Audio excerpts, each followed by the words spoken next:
And we're back with the players of round 2 here at the Last Chance Qualifiers. Elliot and Gordie, great games, guys. Thank you. A lot of fun to watch. Very tense, very clutch moments of anyone could have it.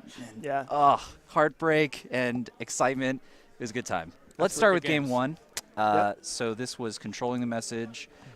Tell us about your controlling the message deck and some of those really key moments turned out. Well, I mean, I think, it's the controlling the message, commercial bankers kind of suite. And I like to go just kind of all in on something. So I run 3 hard-hitting newses, 2 ofs, the all-seeing eye, and closed accounts, and exchange of info. So it's very much about I'm going to win unless you try and stop me. If you try and stop me, I have tools to, make your day rough. And the game was pretty crazy. It was fun. I think there were a couple of R&D accesses he could have won, but the gods of Netrunner smiled upon me. Yes, and we saw you had all these great tag punishment cards in hand, but the power of Temujin contract, liberated accounts, it kept that credit race really tight.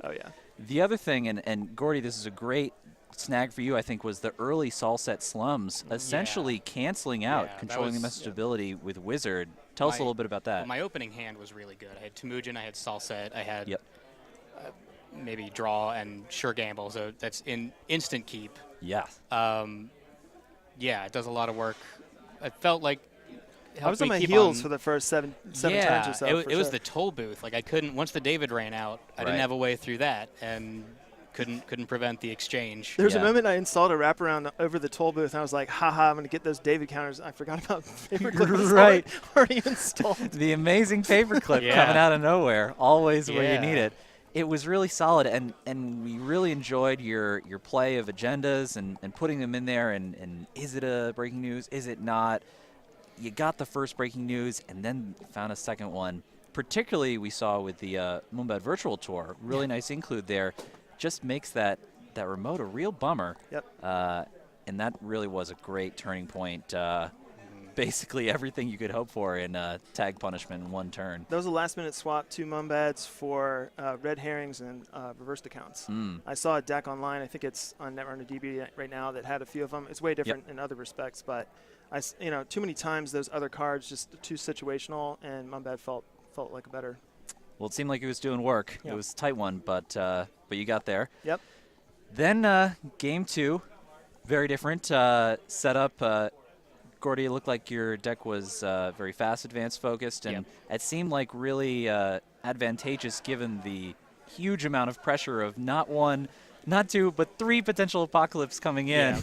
Hit twice by it. Man, so rough. And you got really close. It was close. I needed to top deck the last 3-2. Basically, and it was a 50-50, right? Because the Vitruvius was at the very bottom. Pretty much, Yeah. But yeah, like the remote was gone for there's no way to score with DDoS and blackmail recursion, so that's pretty much off the table. And it's interesting too, right? You had the 2 Kronos projects with Biotic Labor. We saw you looking at his heap there and whether it's a good time to fire. That must have been on your mind as well, right? How much do you commit? How much do you leave in there? And just not a great time for it, but it was a threat. The decision point there was, do I Biotic Kronos and I think hit 1 blackmail, which is okay, or the ABT, and I had a couple of agendas in hand. Had only seen 3 ice. Or not many ice and figure like that's post first Apocalypse. I have a reasonable chance of hitting something 1 res dice, and that will shut down a lot of the plays that DDoS blackmail can do. So I just went for that and hit nothing. But that is the way the beta test goes. Yes, I think it was a great call. I think that the advantage you would have gained there was huge. Unfortunately, didn't quite pay out. Regardless, though, getting to that 6-6.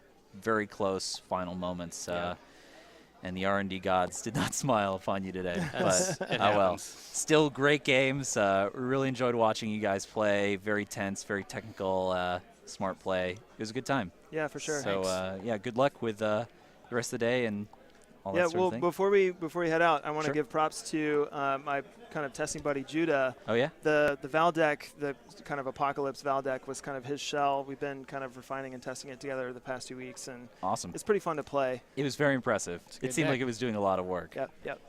Nice. Cool. Thanks so much. Great. Thanks, guys. And thank you for sticking with us. We've been having a fun time here, finishing up round 2. We're going to move into round 3 very soon, get these guys paired, move into the next game. Don't forget, later in today's stream, we are going to be doing a giveaway for an excellent plushie. Why don't you hand that to me there, Gordie? Why don't we show the folks? This is a lovely SMC, homemade, fantastic plush pillow thing. Could be yours.